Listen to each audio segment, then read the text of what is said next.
Vous souhaitez vous monter une configuration PC ou alors améliorer celle que vous avez déjà mais vous voulez dépenser le moins d'argent possible? Vous êtes sur la bonne vidéo puisque c'est dont on va parler aujourd'hui. Bonjour tout le monde, bienvenue sur Top High Tech. On se retrouve aujourd'hui pour une nouvelle vidéo dans laquelle je vais vous partager mes meilleures astuces pour payer vos composants d'ordinateur moins cher. Mon premier conseil est d'utiliser un comparateur de prix. Comme son nom l'indique, un comparateur de prix va comparer les prix d'un produit chez différents revendeurs afin de trouver la meilleure offre et ainsi économiser quelques euros. Personnellement, j'en utilise deux, le dénicheur et Idealo. Leur fonctionnement est très similaire et le fait d'en utiliser deux ou plus vous permet de checker toutes les offres même si un revendeur n'est pas présent sur l'un des comparateurs. En plus de comparer les prix, le dénicheur et Idealo vous proposent aussi différentes fonctionnalités comme l'historique des prix, ce qui va vous permettre de suivre l'évolution du prix d'un produit pour savoir si c'est le bon moment pour l'acheter, ou bien les alertes lors des baisses de prix, ce qui vous permet de ne pas passer à côté de certaines promotions.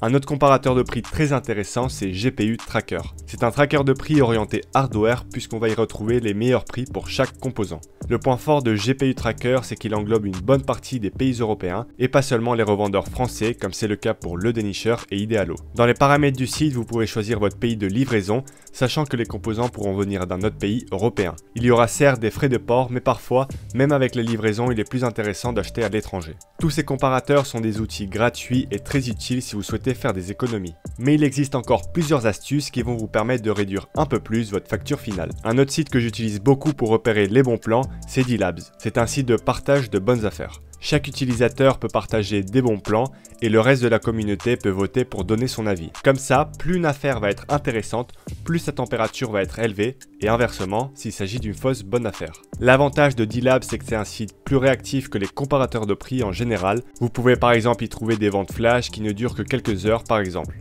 Un autre moyen de faire des économies est de directement regarder la rubrique bons plans des revendeurs. En général, toutes les boutiques en ligne possèdent un onglet où sont répertoriés les bons plans. Pour vous donner un exemple, sur LDLC, on trouve des bons plans sur l'onglet promotion. Je vous conseille de tout de même vérifier ensuite le prix sur un comparateur pour s'assurer qu'il ne s'agisse pas d'une fausse bonne affaire. Vous pouvez également attendre des périodes de soldes ou de Black Friday où les rubriques bons plans chez les revendeurs sont souvent plus garnies. Toujours au niveau des sites, je vous conseille de vérifier s'il n'y a pas de coupons ou de code promo à appliquer. Pour cela, il existe plein d'extensions de navigateurs comme Wanted ou iGraal qui font le travail à votre place et qui peuvent même parfois vous rapporter du cashback. Et pour en finir avec les revendeurs, vous pouvez aussi acheter dans la partie occasion ou reconditionner. Souvent, ce sont des produits qui ont été déballés puis renvoyés, mais qui ne peuvent plus être vendus comme du neuf, et donc ils bénéficient souvent d'une petite promo. Finalement, ma dernière astuce si vous voulez acheter vos composants moins chers, c'est de vous tourner directement vers les sites d'occasion. Il en existe plein tels que Le Bon Coin, eBay ou encore Affaires PC.